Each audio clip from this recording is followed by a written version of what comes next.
Hi friends, it's a late evening down here in the quilting cave. I thought I would work tonight a little bit on drafting my star pattern for one of the Christmas blocks that I'm making.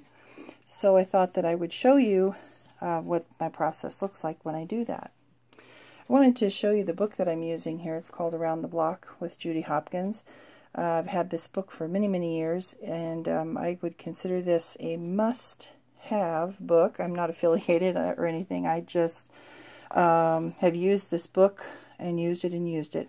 So lots of great ideas in here.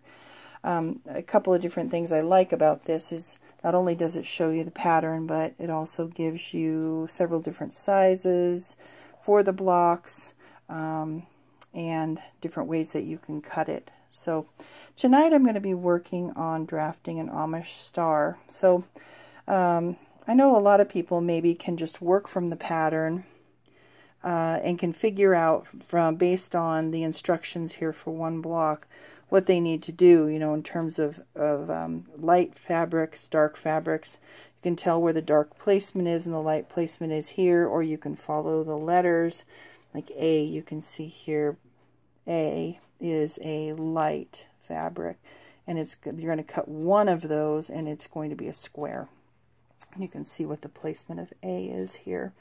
The other nice thing this book has is it has the pattern kind of deconstructed, and as a new quilter this helped me a lot to be able to figure out how something that looks kind of complicated like this goes together in little increments to achieve that look, using small pieces and using color and using contrast in order to do that, right? So I love that about this book as well. Tonight I'm going to be working on a 12-inch block. That's the size that our Christmas blocks are going to be. And you can see here she provides sizing for blocks as small as 4.5 all the way up to 12-inch. You'll note that she says this is the finished size block. We're swapping 12.5-inch unfinished blocks, so the 12-inch measurement is what I'm going to want to use for this particular swap here. So I could do a couple of different things here. I could, like I said, follow along the letters here and figure out what I needed for lights and darks. I kind of like to play with my colors a little bit, and so I use a notebook, and this is just a quad rule, regular spiral bound notebook you could find at Staples or an office supply store. And I really like this kind of thing because it allows me to keep a record of the things that I've been working on. I just draw in here and I use this as a working notebook. You can see here this was the Christmas quatrefoil that I was working on, and colored in my colors and see where I wanted to put things, and I'll show you that. Kind of ignore my mess here, but that is the Christmas quatrefoil block that I had drawn out here. So you can see I made some changes. For example, in the drawing I had the greens to the center here. For this block I actually put the reds to the center here. And then when I made a few more, I decided I would put the greens also. So like here, this one actually matches my original vision or drawing of what I had here with the greens toward the center. So those are the Christmas quatrefoils. I've actually had those up for a couple of months. In July I kind of got in the mood to play with some Christmas fabric, so I like having that up. It's cheerful and inspiring. But anyway, so that's kind of how I use my notebook, just as a working tool for me. So I'm going to work on this Amish block here, and you can see here I've already drawn out my grid, and this is a standard 9-patch grid when it comes right down to it, right? But when we look at the pattern over here, you can see there that I've got flying geese in here, and the way that Judy's instructions have you do this would be cutting pieces into quarters and having rectangles and all that, which is a fine way to do it. I happen to have a ruler that will help me do these lickety-split. So I'm going to do those a little differently than how she's got that cut. But I still need to figure out the colors, right? So I need to do a little bit of drawing here. I'm going to try to do this with the camera, and we'll see if I can do this here. 1, 2, 3, 4, 6, 7, 8. So halfway is 4.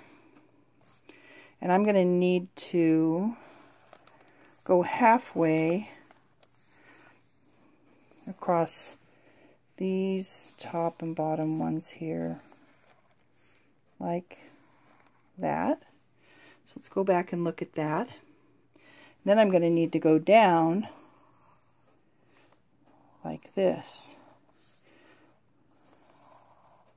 So all I'm doing is making a little mini grid inside my grid that's going to allow me to use my colors and color in on that. Now, let's see. We've got these flying geese here, so let's attempt to draw those and see if I can do it from the center out. We'll go from the center out. And I'm just using the points on the grid here, right? I'm just basically using the really light lines on the grid. So now you can see the center stars beginning to form. Okay, and then we need these little butterflies in the corners here. So this is solid, and this up here, this one needs to be split, and it needs to go this direction. And you can see visually, without any color on this, you can see how that visually extends that star, and that's exactly what happens here. The lights visually extend the star, which makes it give an illusion of the star kind of bursting, right? So I'm just going to go do that in the rest of my corners here, like this.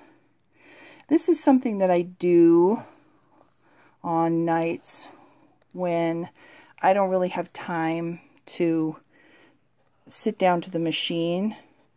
I can't sew sometimes if I'm really tired, but I do want to just work with something, right? And I do just want to play, and so I will often do this to plan a little bit out on my quilt.